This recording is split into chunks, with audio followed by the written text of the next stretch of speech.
Olá, eu sou o Luiz Gabriel e nós agora daríamos continuidade ao nosso curso de comportamento organizacional. Pois bem, o que nós iremos estudar nessa unidade?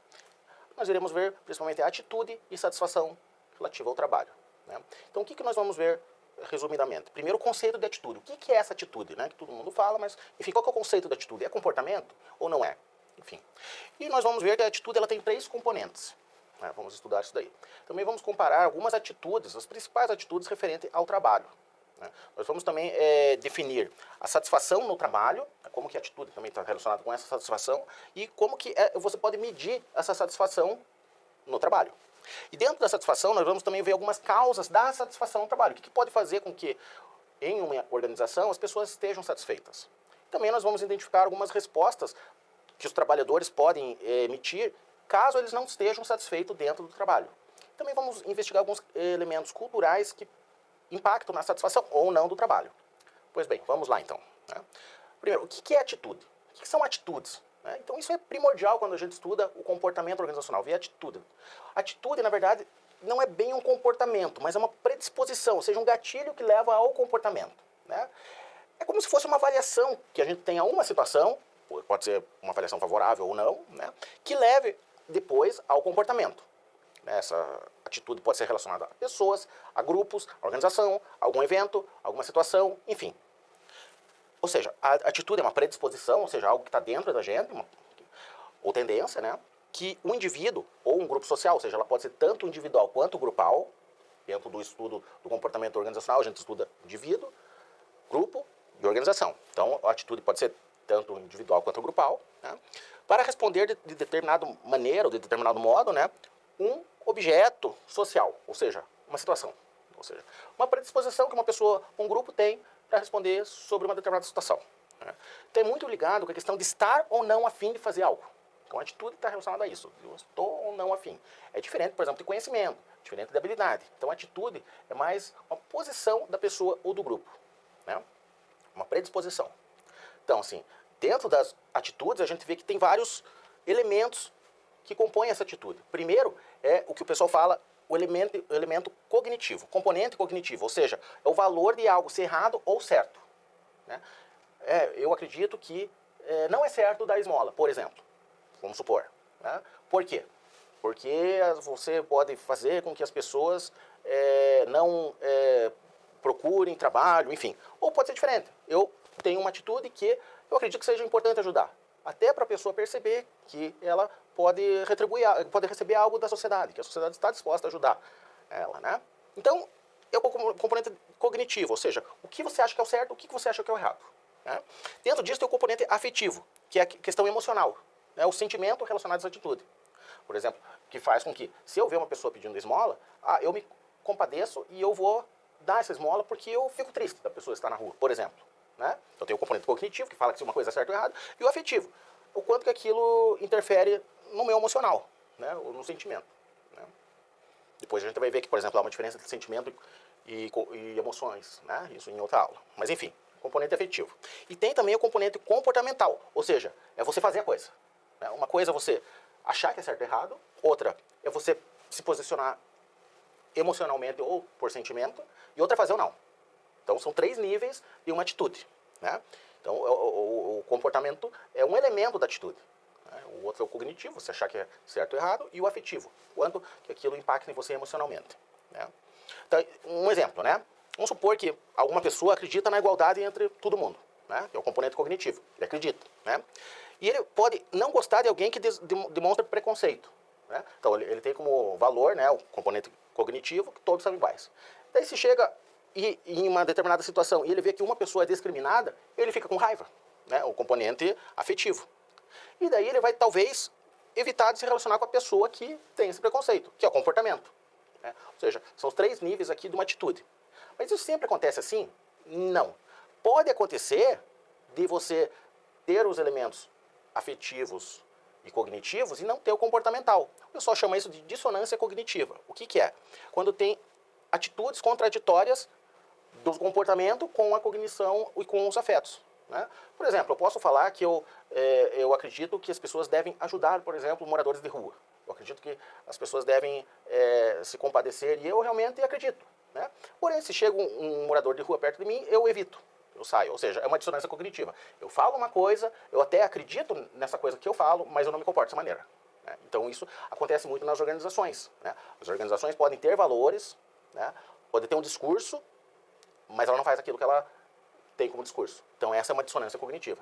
Pode ser de pessoas, pode ser de grupos, ou até de organizações. Né? Então, isso é muito importante perceber isso dentro de pessoas, grupos e organizações. Essa dissonância cognitiva, né? Que vai criar esse estado de tensão, impelindo o indivíduo a buscar redução ou compensação justificativa para essa dissonância. Ou seja, ele vai justificar o porquê que não...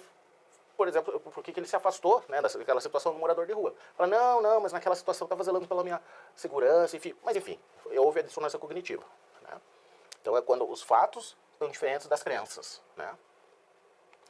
Então, quais são as principais atitudes relativas ao trabalho? Né? Principais atitudes no trabalho.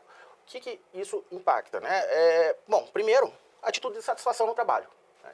Então, a atitude geral do que o indivíduo tem, né, com relação ao seu emprego, ao seu trabalho. Né?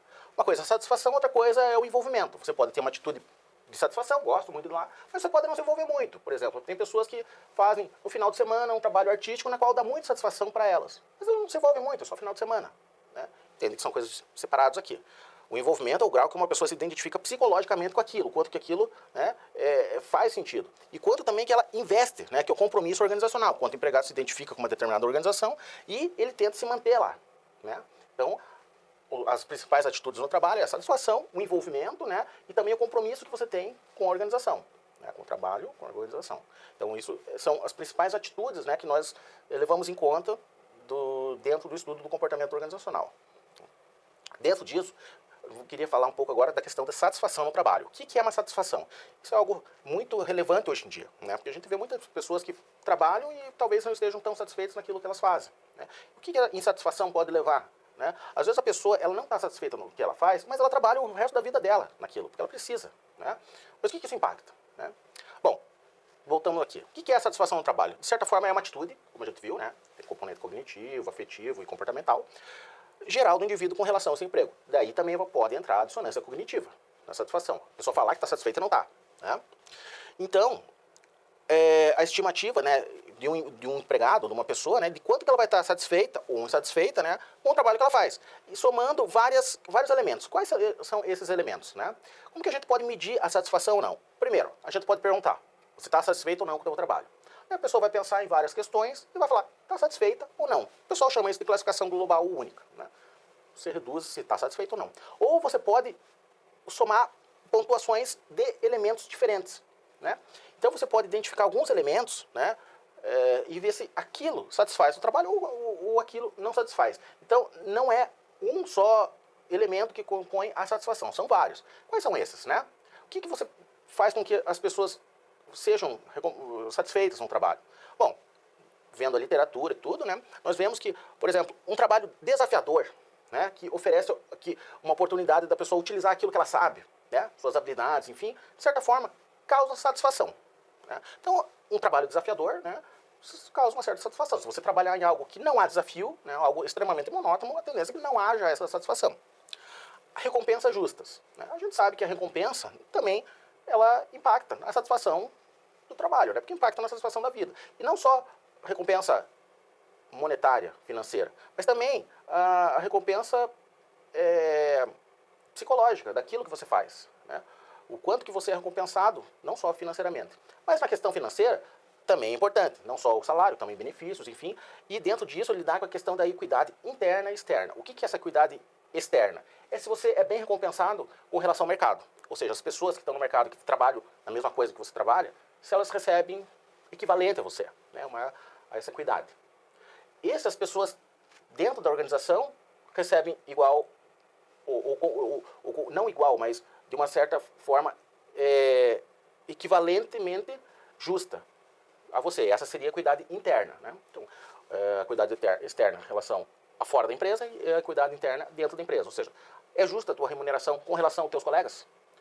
E a equidade externa é justa com relação às pessoas que trabalham em outras empresas. Então isso é importante também para compor a satisfação no trabalho. As condições de trabalho também, né? Um ambiente de trabalho que oferece conforto, enfim, né? Você vai trabalhar num lugar na qual você demora 15, 20 minutos para ligar o computador, de certa forma é frustrante, né? Então, talvez essas condições de trabalho podem levar a não satisfação, né? O ambiente de trabalho, né? O pessoal às vezes chama de clima organizacional, né? Então, ou seja, qual que é a relação que você tem com os teus colegas, com a tua chefia, com os teus até clientes, né? Então, como que é esse ambiente de trabalho, né? Isso está ligado com a satisfação. E também, uma coisa extremamente importante é o ajuste dos valores individuais com os valores organizacionais, ou seja, o ajuste da personalidade do indivíduo com o cargo que ela está exercendo dentro de determinada organização, né? Então, se as pessoas que têm essa junção do valor que ela possui com os valores que a organização possui, tendem a ser mais satisfeitas, né?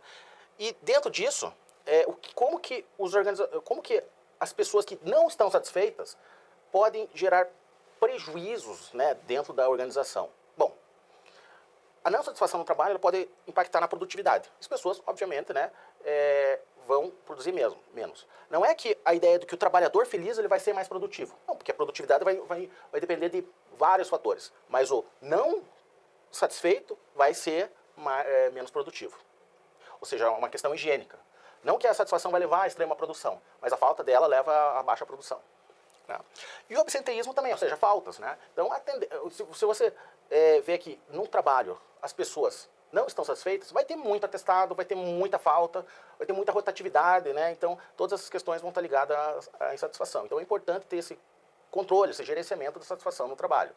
Outra coisa que pode ter é essa busca destrutiva, né? Ou seja, as pessoas elas podem ser ativas, ou seja, buscar sair da organização, né? Demissão, tudo. Ou então, o que o pessoal chama de atitude destrutiva passiva, é que elas fazem com que piore ainda mais a situação no trabalho, ou seja, ela desvia a raiva dele para o trabalho em si, né, para a organização. Então, essa atitude destrutiva é muito impactante, muito prejudicial à organização, né? Ou pode ser também uma atitude que eles chamam de construtivas, né? A pessoa ela pode buscar melhorar, pode buscar fazer que a organização melhore, enfim, né?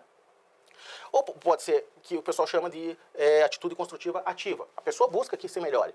Ou pode ser passiva. Ela é otimista, ela acha que as coisas vão melhorar, mas ela não busca isso, né? Ela acha que a gerência só vai fazer isso, enfim, né? E também a gente vê que a questão de satisfação está muito ligada com a questão cultural, né? Dependendo de algumas culturas, a gente vê que os elementos que impactam na satisfação, eles mudam, né? Nossa cultura é extremamente individualista, né? Então, talvez questões que satisfaçam esse individualismo sejam mais importantes, né? Então, a vitória do indivíduo, né, ou a conquista nossa, é o que leva à satisfação. E, às vezes, a conquista da organização nem tanto, né? Então, eu trouxe aqui até o exemplo, né, do Japão, né? No Japão, é uma cultura muito coletivista.